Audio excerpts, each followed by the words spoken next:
अष्टमी बहुत सुंदर दिवस है। बहुत बहुत बधाइयां महाराज। वो दुर्गा कोई साधारण नहीं है, वो दुर्गा कोई सहज नहीं है महाराज।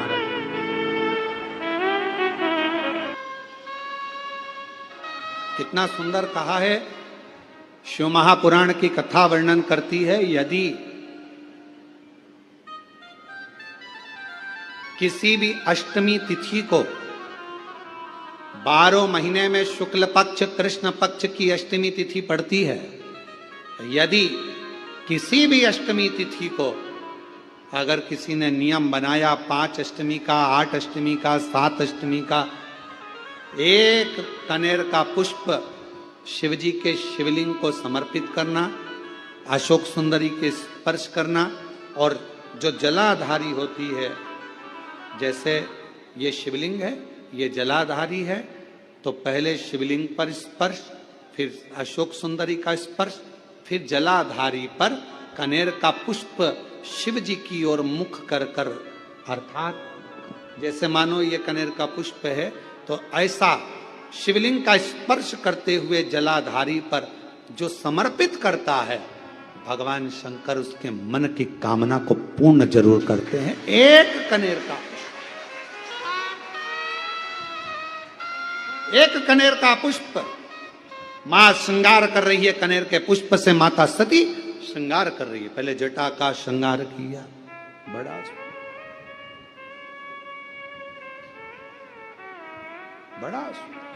आपसे एक निवेदन करें आज शिव महापुराण के माध्यम से, जितने भी शिव भक्त कथा को सुन रहे हैं आस्था चैनल पर, फेसबुक यूट्यूब पर, आपसे आज एक निवेदन करते हैं, करके देखिएगा।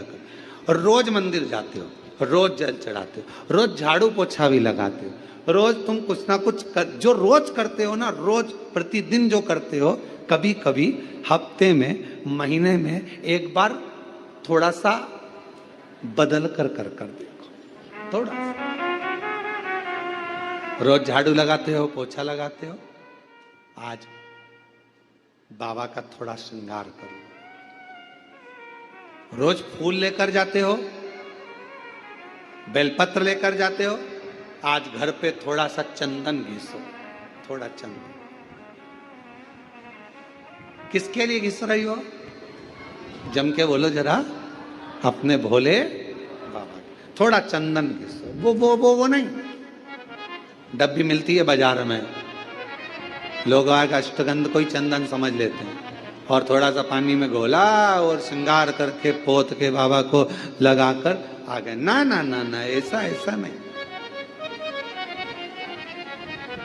थोड़ा 2 बूंद पानी डालकर थोड़ा सा फिर चंदन को धीरे धीरे घिस रहे हो।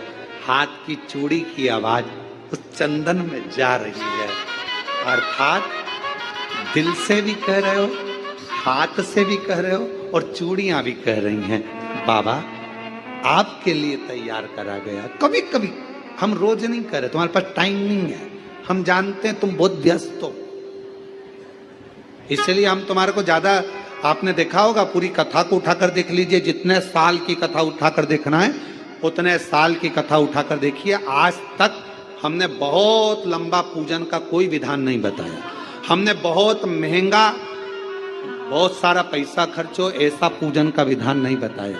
हमने प्रयास करा, तुम्हारे घर का लोटा और तुम्हारे घर का पानी और शंकर जी पे चढ़ गया और तुम निहाल हो गए, बस इतना ही बताया। ज्यादा 2-4 घंटे तक तुम मंदिर में बैठ गए और भगवान को ना थोड़ा, और वो भी महीने में, हफ्ते में एक बार तुम जरा बदल कर देखो। कभी कभी एक काम करना कि घर से एक पुष्प में थोड़ा इत्र लगाकर ले जाना, और इत्र ले जाकर बाबा के उस पंखड़ियों को बाबा के ऊपर बिखेरना, श्रृंगार करना। इत्र कभी कुछ बदल कर, कभी आप समझ लें कि जैसे अष्टमी तिथि या नौमी तिथि किसी भी महीने की, चाहे शुक्ल पक्ष की हो चाहे कृष्ण पक्ष की हो, अष्टमी और नवमी तिथि, ये दो तिथियां ऐसी हैं, मान लो तुम्हारा पैसा तुमने किसी को दिया 5 लाख, 4 लाख, 3 लाख, 10 लाख, 8 लाख, 2 लाख, 50,000, 25,000, 20,000, 40,000 और वो पैसा नहीं दे रहा, आप हार गए कह कर, फोन लगा कर, भैया दे दे रहे, परेशानी है, दे दे रहे भैया, हम तो परेशान हो गए, और हार गए, नहीं मिल रहा, बहुत परेशान। तो महाराज किसी भी अष्टमी या नवमी तिथि के दिन आप मां जगतजननी जगदम्बा का शिव के साथ में, शिव शक्ति का स्मरण कर कर देवी के नाम की 9 आहुतियां, सूखे बीले की, मतलब बीला जो सूख चुका है, फल जो सूख चुका है, उसकी 9 आहुतियां अग्नि में शंकर और सती के नाम से, शंकर और शिव के नाम से समर्पित करें, और आखिरी आहुति जो समर्पित करें उसमें थोड़ा सा भाग तिल का, और तिल भी काली नहीं चढ़ती उसमें, श्वेत तिल का भाग उसके साथ लगाकर समर्पित करें, और जिससे धन लेना है उसका नाम लेकर वो समर्पित करें महाराज, उसको सुध आएगी और वो पैसा किसी भी हाल में आपके हाथ में थमाकर जाएगा ही। उसकी आहुतियां, हे जगतजननी, हे जगदम्बा, तेरा नेत्र बिंदु से जो प्रकट हुआ वृक्ष है बेलपत्र का, उस वृक्ष की एक एक जड़ हो, टहनी हो, डाली हो, फल हो, शूल हो, वो सब मुझे अंगीकार है, मुझे स्वीकार। महाराज जिसकी किडनी लीवर काम ना कर रहा हो, डॉक्टर डायलिसिस का बोल दिए हो या डायलिसिस चल रहा हो, जिसका किडनी लीवर काम ना करे, यदि कमल गट्टे की माला, कमल गट्टा जो आता है ना काला कलर का, उसकी एक माला आती है, 108 कमल गट्टे की माला ले, शंकर को वो समर्पित कर, उसी कमल गट्टे की माला से श्रंभेश्वर महादेव का नाम लेकर जाप करें, और एक एक बेलपत्र शंकर को समर्पित करते। थोड़ी देर बाद जब सारी बेलपत्र समर्पित हो जाएं, शंकर पे चढ़ा हुआ जल श्रंभेश्वर महादेव का नाम लेकर आचमन कर लें, क्योंकि जिनकी किडनी लीवर गड़बड़ हो जाता है, डायलिसिस वाले को पानी भी नाप तोल कर पीना पड़ता है, थोड़ा सा पानी शंभेश्वर महादेव के नाम से आचमन करें, आपका डायलिसिस बंद हो जाएगा, किडनी लीवर वापस काम करना चालू कर देगा। शंभेश्वर महादेव के नाम में इतनी प्रखरता होती है, इतनी प्रबलता होती है कि यदि कोई बच्चा, कोई घर का व्यक्ति, कोई सास, कोई बहू, कोई पुरुष, कोई नारी अगर घर में चिड़चिड़ प्रवृत्ति कर रही हो, तो श्रंभेश्वर महादेव का नाम लेकर मात्र थोड़ा सा पानी, गिलास पानी का उसके सामने दे दो, और अगर वो पानी पी ले तो 5 मिनट में वो एकदम शांत हो जाती है। श्रंभेश्वर महादेव का इतना प्रमाण। भगवान शंकर का एक अवतार श्रंभेश्वर के रूप में, क्रोध को समाप्त करना, क्रोध को शांत करना। श्रंभेश्वर महादेव, अगर कोई लड़का, कोई लड़की अन्य जगह पर मित्रों के साथ में गलत जगह पर लगे हुए हैं और उनकी संगत नहीं छूट रही है, 5 लोग 5 काली मिर्च। आपको मालूम है आपका पुत्र, आपकी पुत्री कोई गलत संगत में है, कोई व्यसन में डूबे हुए हैं, कोई मद्रापान में, मांसाहार में डूबे हुए, दोस्तों की संगत गलत है, 5 लोग 5 काली मिर्च। श्रंभेश्वर महादेव के नाम से हनुमान जी के मंदिर में लाल कपड़े में बांध कर रख दीजिए, उसको वापस उठा लाइए, 250 ग्राम पानी में उसको उकाल लीजिए, और श्रंभेश्वर महादेव का नाम लेकर जब पानी ठंडा हो जाए, उस पानी को धीरे धीरे सब्जी में मिलाकर खिला दीजिए, उसकी गलत संगत छूट जाएगी, पीने वाले व्यक्ति का पीना छूट जाएगा, कोई गलत व्यसन में डूबा है उसका व्यसन छूट जाता है। श्रंभेश्वर महादेव का इतना प्रमाण है। बहुत मन में अशांति हो, लग रहा है बहुत हार चुका हूं, अब तकलीफ की जिंदगी खत्म नहीं हो रही, तो कभी शिव मंदिर में जाकर 2 चंद्र दीप अवश्य लगाओ, मतलब दोनों दीपक पास पास में रखकर दोनों घी के दीप अवश्य प्रज्वलित करो, अवश्य। बहुत जब कभी कभी बोला है, क्योंकि आप लोग ऐसा नहीं कि रोज ही लगा दो, कभी कभी जब बहुत विघ्न हो, बहुत टेंशन, बहुत परेशानी या बहुत ज्यादा तकलीफ में घिरे हो, बहुत ज्यादा, तब हर कभी पशु, जैसे पाशुपत्य अस्त्र देवताओं के पास में था, नारायण अस्त्र देवताओं के पास में था, तो हर कभी थोड़ी ना चलाया जाता, कभी कभी जब बहुत जरूरी हो तब चला। कई लोग हमसे कहते हैं आप इतने बड़े बड़े संवाद बता देते हो, तो वो लोग उसको चला दें, तो हमने कहा जब उसको जरूरत पड़े तब उसका क्रम किया, जब जरूरत। चंद्रमौलेश्वर और चंद्र, वापिस आप नाम बोलिए, चंद्रमौलेश्वर और चंद्र। भगवान 2 दीप पास में घृत के, घी के, बाबा को लगाओ, चंद्रदीप माँ अम्बा जगदम्बा को जैसे आपने स्वीकार किया, माता को जैसे आपने भय से मुक्त किया, जैसे संपूर्ण विश्व के कल्याण के लिए हे शंकर भगवान आपने मां अंबा के मस्तक पर चंद्रमा रख दिया और मां को स्वीकार करने के लिए फिर अपने मस्तक पर चंद्रमा ले लिया। मेरे सारे भार, मेरे सारे दुख, मेरी सारी तकलीफें, मेरा सारा कष्ट, मेरी सारी परेशानी आप अपने ऊपर धारण कर लीजिए और मुझे जैसे माँ को अपने गोदी में बिठाया ऐसे मुझे बिठा लीजिए और मेरे दुखड़ों को काट। बाबा का एक स्वरूप है चंद्रमौली, चंद्रमा है पर मस्तक पर पाग बंधी हुई है, सुंदर स्वरूप। कभी कभी आपने देखा होगा जटा के ऊपर एक कपड़ा बंधा देखा होगा। कभी शिव जी का फोटो देखना, कोई चित्र आपको देखने को मिल जाए, पुराना चित्र, गीता प्रेस गोरखपुर की पुस्तकों में से गीता प्रेस गोरखपुर की कोई कल्याण का अंक शिव पर मिल जाए तो उसमें फोटो देखना, जटा बंधी, उसके ऊपर एक कपड़ा बंधा है, सर पर बिठा है गंगा जी बह रही और एक कपड़ा बंधा हुआ चंद्र और चंद्रमा भी रखा। बाबा धारण करो, मस्त धारण करो, ऐसा ऐसा कपड़ा उनके, हम तो ज्यादा बांध ले समझ लो, वो तो छोटा बांधे। और बाबा आराम से अपने मस्तक पर कपड़ा बांध कर चंद्रमौली चंद्रशेखर बनकर विराज। शिव जी के मस्तक पर एक वस्त्र चंद्रशेखर चंद्रमौली। कोई व्यक्ति का मन विद्याध्ययन में नहीं लगता हो या उसकी याददाश्त कमजोर हो गई हो, उसको लाल पुष्प, दाल चावल का दाना, बेलपत्र माँ चंद्र घंटा के नाम से देवी के मंदिर में समर्पित करें, या भगवान शंकर का जो शिवलिंग है, जो जलाधारी है, इस जलाधारी में इस स्थान पर, पानी अगर यहाँ बह रहा है तो इस स्थान पर वो लाल पुष्प, वो बेलपत्र, वो लाल चावल का दाना अवश्य समर्पित करना। और शिव जी को एक लोटा जल या माँ आद्य शक्ति जगत जननी शीतला माता को चंद्र घंटा के नाम से जल समर्पित करें। उस जल का प्रोक्षण अपने ऊपर करें। भगवान शंकर को अगर जल चढ़ाया है चंद्र घंटा माता के नाम से तो उसका आचमन करें। बच्चे का विवेक बुद्धि प्रबल हो गया, कोई व्यक्ति का, और जब जब कहीं ना कहीं किसी भी रूप में संसार सागर में कोई भी उपद्रव होता है,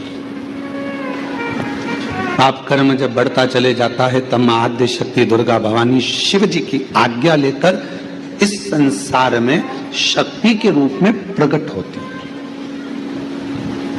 अब कई लोग कहते हैं गुरु जी क्या वो शक्ति देवी का स्वरूप में प्रकट होगी? शक्ति क्या?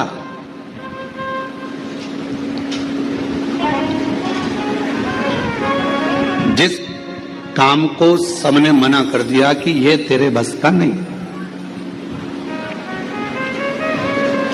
तो आप जब नर्वस हो जाते हैं, उस समय पर जब आप अंदर से टूट जाते हैं, तब भीतर से आपने जो शिव जी को एक लोटा जल चढ़ाया हुआ होता है, जो जगत जननी जगदम्बा दुर्गा भवानी की कभी आराधना करी होती है, तो शिव और शक्ति आपके अंदर एक बल उत्पन्न करते हैं, उसी को आद्य देवी शक्ति कहा गया है। उसी को शक्ति जो हमें एक ऊर्जा दे, जो हमारे भीतर एक ऊर्जा उत्पन्न कर दे कि मैं ये कर लूंगा, मैं कल गवर्नमेंट जॉब मिलेगी, मैं ये दुकान लगा रहा हूं, मेरी ये दुकान चलेगी। आपके भीतर जब एक ऊर्जा अपने आप प्रकट होने लगे, आपके भीतर जब एक ऊर्जा अपने आप प्रकट हो और आपके भीतर एक बल, आपके भीतर एक ऊर्जा आने लगे, तो समझ लेना कि तुम्हारे भीतर शिव शक्ति मां दुर्गा भवानी का प्रकट हो गया है और शक्ति अपने आप की। अष्टमी के दिन भगवान शंकर को बेलपत्र समर्पित जरूर करना चाहिए, वो भी शाम के समय पर। प्रयास करा करो, अगर घर में संपदा लक्ष्मी नहीं आ रही हो, व्यापार व्यवसाय नहीं चल रहा हो, नौकरी सर्विस नहीं मिल रही हो, बहुत तकलीफ हो, 7 बेलपत्री केसर को घिसकर चंदन बनाकर बेलपत्री पर बीच वाली पत्ती पर ओम लिखना है। दोनों पत्तियों पर भी एक आद्यशक्ति जगदम्बा के नाम की केसर की बिंदी लगाना है, दूसरे में श्री गणेश रिद्धि सिद्धि के नाम की बिंदी लगाना है। शिव जी पर समर्पित करते जाना। शंकर को चढ़ाते जाओ। वो दुर्गा कोई साधारण नहीं है, वो दुर्गा कोई सहज नहीं है। सुबह करी गई प्रार्थना और शाम को करी गई आराधना व्यक्ति की कभी खाली नहीं जाती है, वो झोली भर कर ही रहती है। सुबह के समय पर उठकर भगवान के सामने खड़े होकर 2 क्षण, 2 मिनट, 1 मिनट, जितना समय मिले। हम ये नहीं कहेंगे कि 24 घंटे भगवान के मंदिर में बैठो। हम आपसे ये भी नहीं कहेंगे कि आप बाबा बन जाओ। हम आपसे ये भी नहीं कहेंगे कि सन्यासी बन जाओ। हम आपसे ये भी नहीं कहेंगे कि संत बन जाओ। आप ना संत बनो, ना सन्यासी बनो, ना बाबा बनो, ना योगी बनो, ना तपस्वी बनो, ना साधक बनो। आप तो 2 क्षण के लिए जैसे घर में रहते हो वैसे ही रहो, परिवार में रहो, कुटुंब में रहो, बच्चों के साथ, पत्नी के साथ, माता पिता के साथ, बहन भाई के साथ, सबके साथ रहो। पर उसमें से 2 क्षण अपने घर में जो भी भगवान का मंदिर हो, अपने घर में जो भी शंकर का शिवलिंग हो, उसके सामने 2 क्षण खड़े होकर प्रार्थना जरूर करा करो। हे बाबा कृपा करना, तेरी दया से इस संसार सागर में हूं बाबा। ना जाने मेरी कौन सी श्वास आखिरी हो, पर निवेदन है बाबा हर श्वास में तेरा नाम जपता रहूं, ऐसी कृपा बनाए रखना। बाबा से प्रार्थना करते हैं। प्रातः के समय पर सुबह की करी हुई प्रार्थना और शाम की करी हुई आराधना कभी खाली नहीं जाती। शाम के समय पर अपने घर में भगवान को एक घी का दीप अवश्य लगाना चाहिए, अवश्य। एक बेटी का प्रश्न है, कोई बेटी ने प्रश्न करा, मेरा नाम प्रेरणा है, हम रायपुर भाटा गांव से आए हैं। प्रेरणा जी कहीं बैठी हैं? आप ही हैं? धन्यवाद आपके प्रश्न का, बहुत सुंदर आपने प्रश्न किया। आइए एक बेलपत्र लेकर जाइएगा। और नीचे आपने लिखा आपकी बहन प्रेरणा, मैं बहुत बहुत साधुवाद करता हूं जी आपके प्रश्न के लिए। आपने प्रश्न किया, घर के मंदिर में देवी और देवता दोनों रहते हैं। हमारे घर के मंदिर में, प्रत्येक घर के मंदिर में देवी भी रहती है, देवता भी रहते हैं। हमें घर में नित्य प्रति कौन सी बाती का दिया लगाना चाहिए, लंबी या गोल? कृपया निवेदन है इस प्रश्न का उत्तर जरूर। सबके घर में देवी भी होती है, देवता भी होता है। अब बत्ती कौन सी लगाना है? कौन सी बाती? एक होती है लंबी बाती। बोलो बोलो, सही है कि गलत है? प्रश्न अच्छा है ना? अरे जम के तो बोलो, सबके काम का है तो फिर वो जी के लिए जोरदार ताली बजाओ। सबके काम की चीज है ना। एक अच्छा प्रश्न मिला, और केवल आपके लिए नहीं, केवल कच्चे गांव के लिए नहीं, कांकेर क्षेत्रवासियों के लिए नहीं, जितने इस आस्था चैनल के माध्यम से, फेसबुक के माध्यम से, इंस्टाग्राम के माध्यम से और संपूर्ण सोशल मीडिया के माध्यम से और संपूर्ण मीडिया के माध्यम से, चाहे वो यहाँ के पत्रकार बंधु हो, सोशल मीडिया हो या ऑल मीडिया हो, सभी मीडियाओं के माध्यम से जो लोग कथा को श्रवण कर रहे हैं लाखों की संख्या में, करोड़ों की संख्या में, वो इस प्रश्न का उत्तर जरूर सुन। इसमें उन्होंने प्रश्न करा है कि गुरुदेव घर के मंदिर में देवी और देवता दोनों रहते हैं, तो हमें घर में नित्य प्रति कौन सी बाती, लंबी या गोल का प्रयोग करना चाहिए? तो निवेदन है, जब नवरात्रे का समय आए और 9 दिन तक देवी माँ आपके घर में विराजमान हो, या दीपावली का पर्व हो जब महालक्ष्मी की पूजन कर रहे हो, तब लंबी बाती का प्रयोग करें। बाकी के समय में घर में हमेशा गोल बाती का प्रयोग चालू रखें। गोल बाती का प्रयोग, जो क्या कौन सी आपके यहाँ गोल बोलते हैं, फूल बोलते हैं? गोल फूल बत्ती, फूल बत्ती का प्रयोग, फूल बत्ती।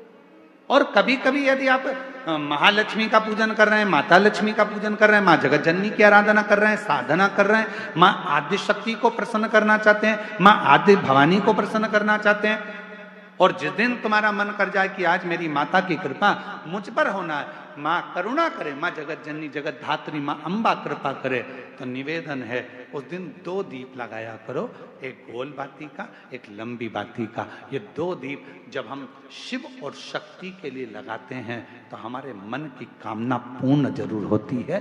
प्रयास करा करो कभी कभी कभी। और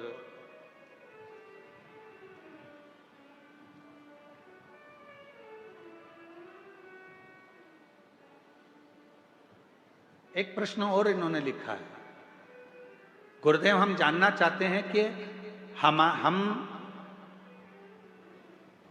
बच्चों को रुद्राक्ष का जल देना चाहते हैं, पर बच्चे कई बार वो पीते नहीं, कोई कहीं नहीं पीता, कोई नहीं पीता, कोई पीता। तो हमने क्या करा कि घर का जो मटका है उस मटके में रुद्राक्ष डाल दिया।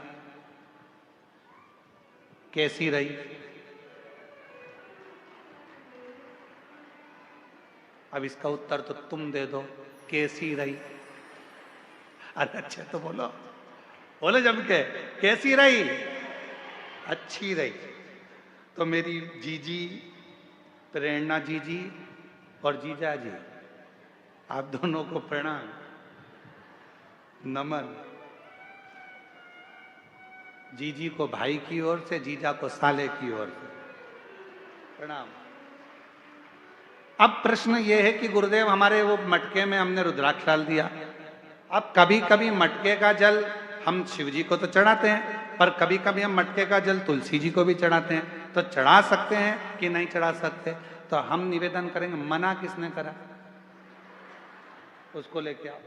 क्योंकि लोगों ने भेद करा कि लोग भेद करते हैं कि हम तुलसी की माला पहनते हैं तो क्या रुद्राक्ष की माला नहीं पहन सकते? क्या हम रुद्राक्ष की माला पहनते हैं तो क्या हम तुलसी की माला नहीं पहन सकते? कहां लिखा?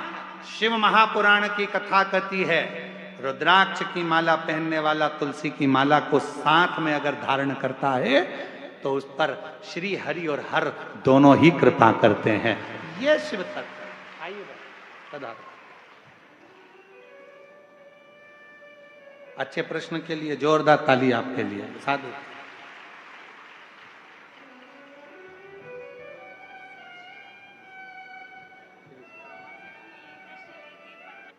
देना तू मना नहीं, पर सत्कर्म कर, अच्छा दे। प्रार्थना, कई लोग कहते हैं क्या सुबह की प्रार्थना और शाम की आराधना क्या जीवन बदल देती है? बदलती है, जरूर बदलती है। बस याद रखो, प्रातः के समय पर प्रार्थना करो, बाबा को नमन कर कर, निवेदन कर कर, एक लोटा जल समर्पित कर। और जैसे जैसे प्रदोष काल आए, शाम का समय, सूरज ढलने का समय हो, प्रदोष काल का समय हो, प्रदोष काल का समय हो, और हल्का हल्का सूरज डूब रहा हो, अंधेरा थोड़ा थोड़ा छा रहा हो, और उस समय पर जब हम बाबा को दीप लगाकर आराधना करते हैं, उसकी स्तुति करते हैं, श्री शिवाय नमस्तुभ्यं, श्री शिवाय नमस्तुभ्यं, श्री शिवाय नमस्तुभ्यं, श्री शिवाय नमस्तुभ्यं। जब हम आराधना करते हैं, साधना करते हैं, तो वो समय का प्रदोष काल का दीप, प्रदोष काल की आराधना, प्रदोष काल की साधना, और प्रदोष काल में परमात्मा का लिया गया नाम हमारे करोड़ों करोड़ों करोड़ों करोड़ों पुण्य को प्रबल कर देता है, और हमारे पाप को छिन्न कर देता है। हमारे पाप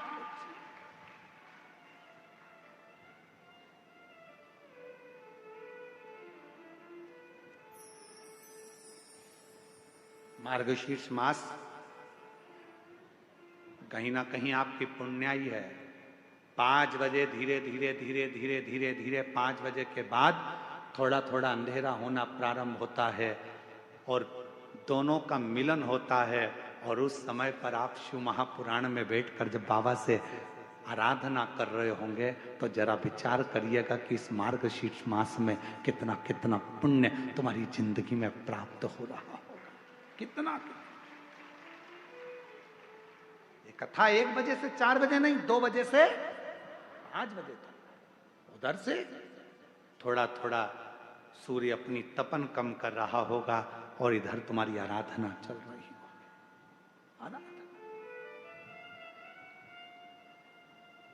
और जब आप कथा पूरी श्रवण कर कर, आरती कर कर, भूमि को नमन कर कर, वहां की मिट्टी को अपने मस्तक पर लगाकर, हृदय को लगाकर जब बाबा से प्रार्थना कर कर जाओगे, नित्य है कि प्रदोष समय की ये आनंदमय पल आपकी जिंदगी को बदल कर रख देंगे और आपको संपदा